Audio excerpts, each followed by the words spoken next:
Of all the southern towns made famous by blood, none would become more famous than Fredericksburg. No population in any community in America would face calamity on a greater scale. The December 1862 Battle of Fredericksburg commenced an 18-month ordeal of 4 battles that left 100,000 men killed or wounded. This is the bloodiest landscape in North America.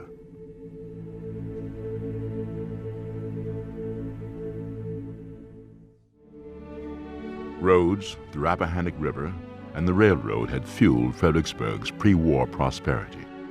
For 130 years, farmers of central Virginia had hauled their crops to Fredericksburg for transport to market. By 1860, the town's population had grown to 5,000, 1/4 of them slaves. The town is one of those rare spots, solely to be found in the southern states, which has hardly had a building added to it for 50 years. It has long boasted itself as possessing a refined society, a society satisfied with the possession of a moderate competency, unambitious and devoid of Yankee restlessness and greed. The London Times, January 1st, 1863.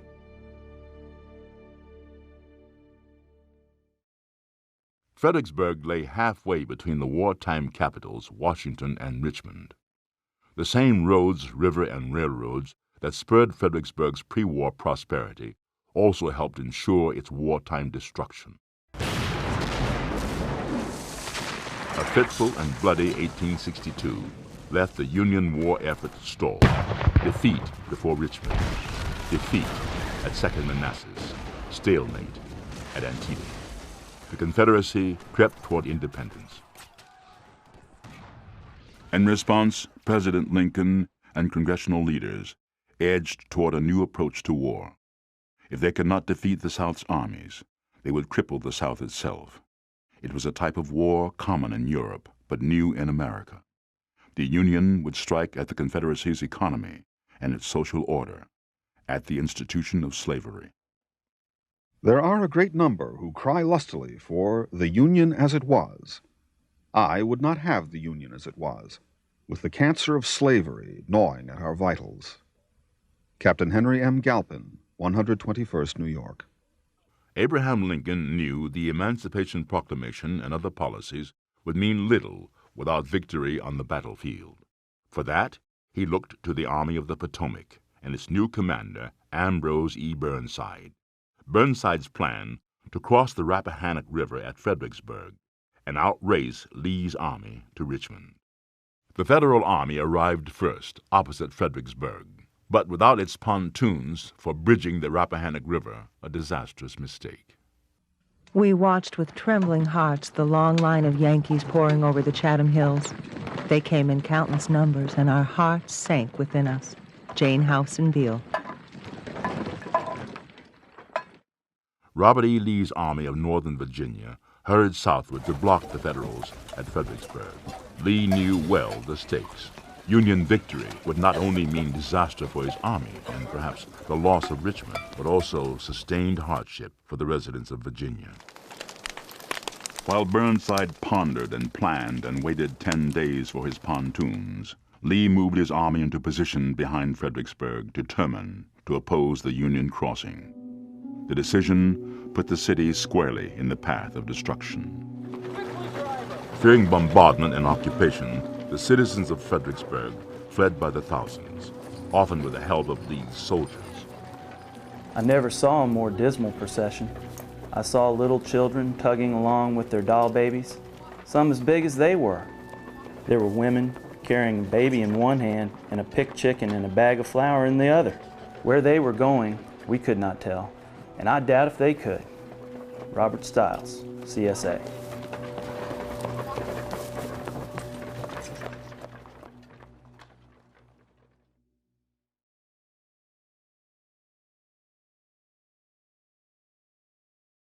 By December 11th, Lee had arrayed his 78,000 men in what many have called the strongest position he ever held. Marie's Heights and the river anchored Lee's left. Prospect Hill and Massaponax Creek anchored his right. Burnside ignored the obvious strength of the Confederate position, instead putting his faith in the strength of his 115,000-man army and superior artillery. Before dawn on the morning of December 11th, Union engineers started bridging the river. At the upper bridge, the effort soon turned into a bloody ordeal. The bullets went whizzing and spitting by and around me. Some men fell into the boats, dead. Some fell into the stream and some onto the bridge, dead. Some, wounded, crawled along on their hands and knees, and in a few moments, all of us were off the bridge, all except the dead. Captain Wesley Brainerd, 50th New York Engineers. The fire of William Barksdale's Mississippians from the cellars, rooms, and yards of riverside houses put a stop to the bridge building. The Federals responded with a massive bombardment designed to root out the Confederate sharpshooters from the city.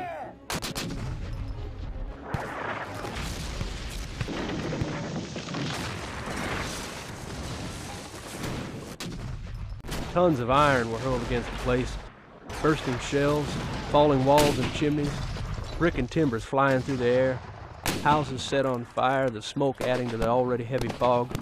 The bursting of flames through the housetops made a scene which has no parallel in history. It was appalling and indescribable, a condition which would paralyze the stoutest heart, and one from which not a man in Barksdale's brigade had the slightest hope of escaping. Private James Dinkins, 18th Mississippi. The 8-hour bombardment devastated the city, but did little to subdue Barksdale's Mississippians. The Federals then mounted a cross-river landing to drive the Confederates away, the first major river crossing under fire in American history. Hundreds of my comrades and I, on the hilltop looking down on the brave fellows in the river, tugging and fighting with death itself. An oarsman would be seen falling down dead or overboard into the river. It was sad. It may have been the saddest sight during my life in the Army. Private William MacArthur, 116 Pennsylvania. The Federal troops swarmed through houses and yards. For 2 hours, fighting raged in the streets. By nightfall, Barksdale's Mississippians had gained Lee nearly a full day to strengthen his position. They broke off the fight in town. The city of Fredericksburg belonged to the Federals. But the heights behind the city still belonged to Lee. Throughout the day on December 12th, Union troops poured across the bridges. Once in town, many soldiers started pillaging. Though Union officers did not order the destruction, they could not stop it. By nightfall, the streets were filled with furniture, women's clothing, china, and even pianos. Dozens of them. What was a short time ago a wealthy city is now nothing but a poverty-stricken place. Do our friends cry out against this? So do we. It is wrong. Essentially wrong, but it is war. Lieutenant William S. Walton, 34th, New York. Said one man, the inhabitants left everything behind. The army left nothing. Meanwhile, Burnside planned for battle. His main effort would be against the Confederate right, against Stonewall Jackson at Prospect Hill. The rest of the Union Army would move against the Confederate positions at Marye's Heights. There, Confederate batteries lined the high ground. Infantry stood behind the stone retaining wall of an old sunken road at the base of the heights. We have a magnificent position. I have no idea the Yankees will ever dare attack us. Evidently, a large army is in front of us. We hear their drums and bands plainly, and my blood boils whenever I hear them. To our righteous God, I look for protection. Brigadier General Thomas Cobb, CSA.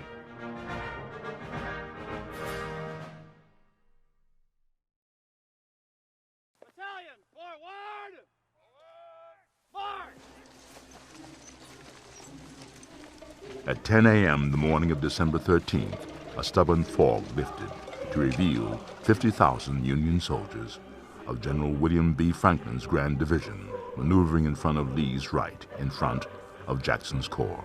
Jeb Stuart's staff officer, Heroes von Bork, remembered. I could not rid myself of a feeling of depression and anxiety as I saw this innumerable host steadily moving upon our lines. Upon my mentioning this feeling to Jackson, the old chief answered me in his characteristic way. Major, my men have sometimes failed to take a position, but to defend one, never. I'm glad the Yankees are coming. Burnside's orders for the attack by the Union left were vague. Franklin was hesitant. Confederate artillery ravaged the massed Union columns and delayed them for nearly 2 hours. But at 1 p.m., 2 Union divisions, 10,000 men, broke away from the Union mass and surged toward Jackson's position. The Federals struck Jackson at a swampy gap in his line. They swept up the slopes of Prospect Hill and surprised a brigade of South Carolinians lying in reserve. For a moment, it looked like Union victory. But the Confederates rushed reinforcements into the breach. For more than an hour, fighting raged. Thousands fell, and the Federals were thrown back. We left the field over which we advanced, thickly strewn with our dead and wounded. All that we gained at so fearful a cost is lost. Death has been doing fearful work today. Sergeant Jacob Heffelfinger, 7th Pennsylvania Reserve. After the initial breakthrough at Prospect Hill, the Federals did not seriously threaten Jackson's line again. Burnside later lamented the failure. I confess I did not think about that part of the field as much as I should have.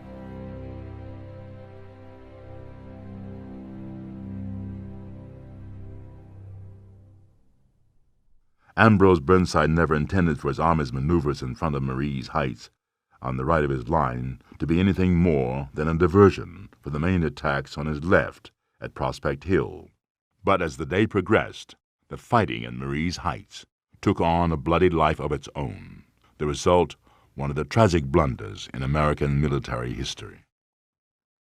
The advantage of terrain lay with the Confederates. Artillery crowned the heights. Infantry crammed the sunken road below. To reach them, Union troops would have to struggle across a canal ditch and then cover 600 yards of open field.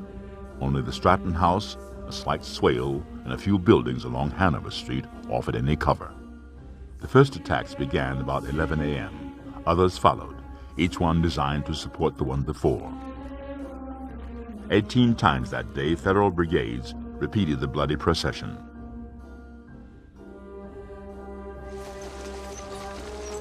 By nightfall, nearly 30,000 Federal troops had plunged into the maelstrom. Rise up! Rise up! The Union Brigade bent as it moved until it was the shape of a half moon with the concave toward the town. Batteries opened upon them. We waited until they got within about 200 yards of us and rose to our feet and poured volley after volley into their ranks, which had a most deadening effect. Men staggered, reeled and fell, but the others pushed on. From the wall and road came a living sheet of fire. Each one of us fired over 100 rounds. The boys was as black as burnt cork. Our shoulders were kicked blue from the muskets and were sore for many days. All that day we watched the fruitless charges, their fearful slaughter, until we were sick at heart.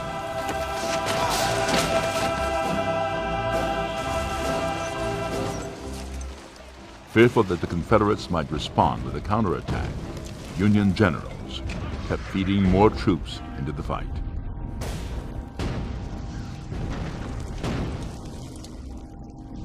For 7 hours, the fighting raged.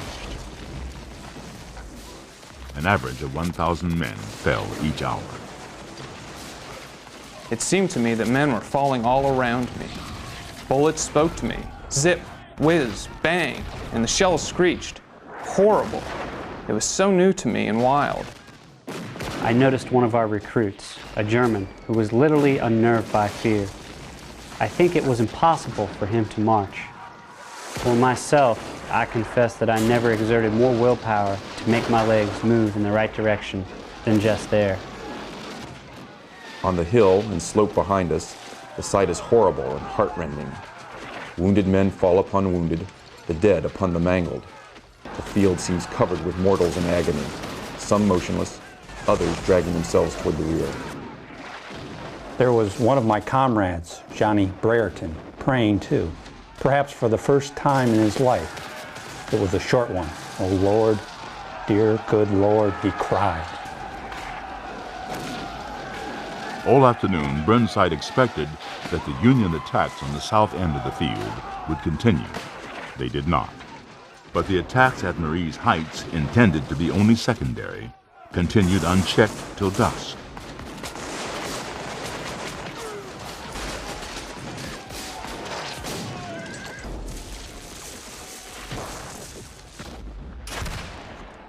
Thousands would spend the night huddled in the cove, seeking comfort from the mud amidst the dead.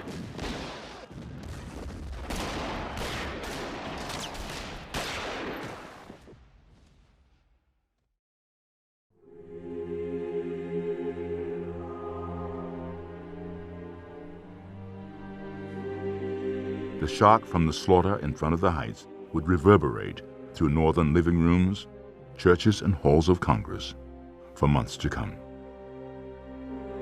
What a sacrifice of human life. Thousands more offered up to the god of war. And what has been gained? No wonder the patriot begins to exclaim, "My country, my country." How long must this terrible sacrifice of human life continue? Lieutenant George Breck, Battery L, 1st New York Artillery. Humiliated by the disaster on December 13th, Union Commander Burnside urged renewal of the attacks the following day, even offering to lead the assaults himself.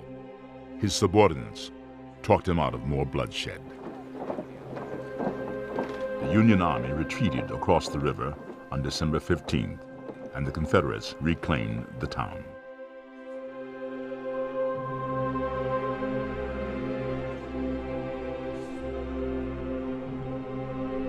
The part of the town known as Sandy Bottom was the scene of the most terrible fighting, and every house facing Marie's Hill is covered with bullet marks. Mr. Marie's house, Brompton, which is brick, is raked by musket balls until it looks as if a hailstorm had scoured it. The town was full of dead men when evacuated. It seems very strange to see a deserted town with nothing but corpses of dead men and horses for inhabitants. Captain Charles Minor Blackford, 2nd Virginia Cavalry. Word of the victory at Fredericksburg buoyed Confederate spirits. News of destruction in the town hardened the South's determination to persevere. No victory of the war has ever done me so much good. I hate them worse than ever, and their destruction of poor old Fredericksburg. It seems to me that I don't do anything from morning to night but hate them worse and worse. Lieutenant B. Lewis Blackford, CSA.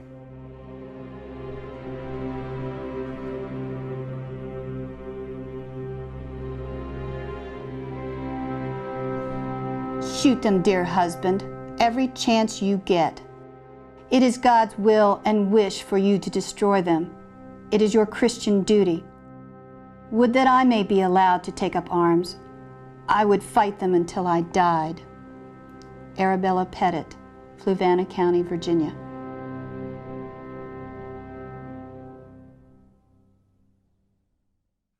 After the battle, Abraham Lincoln suffered criticism from all sides.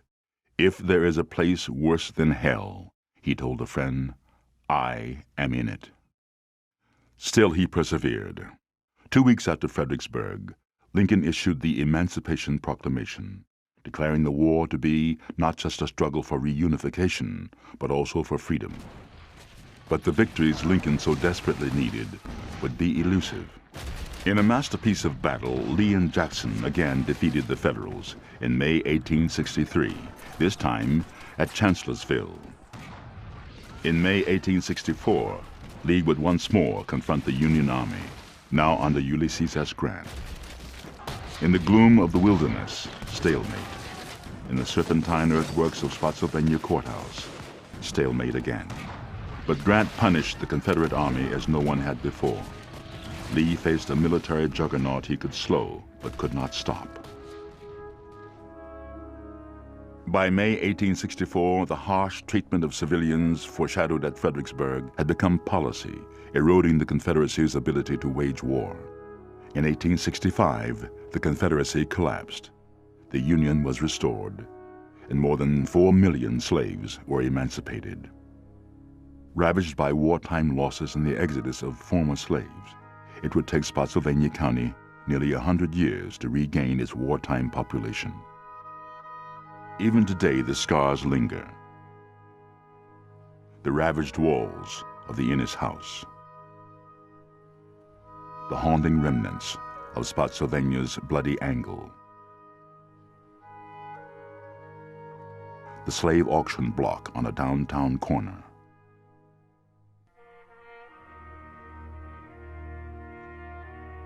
The rows and rows of graves. These places are reminders that here, on the fields in and around Fredericksburg, the American Civil War continued its transformation from a clash of armies into a war between cultures. A war that would change this nation and this community forevermore.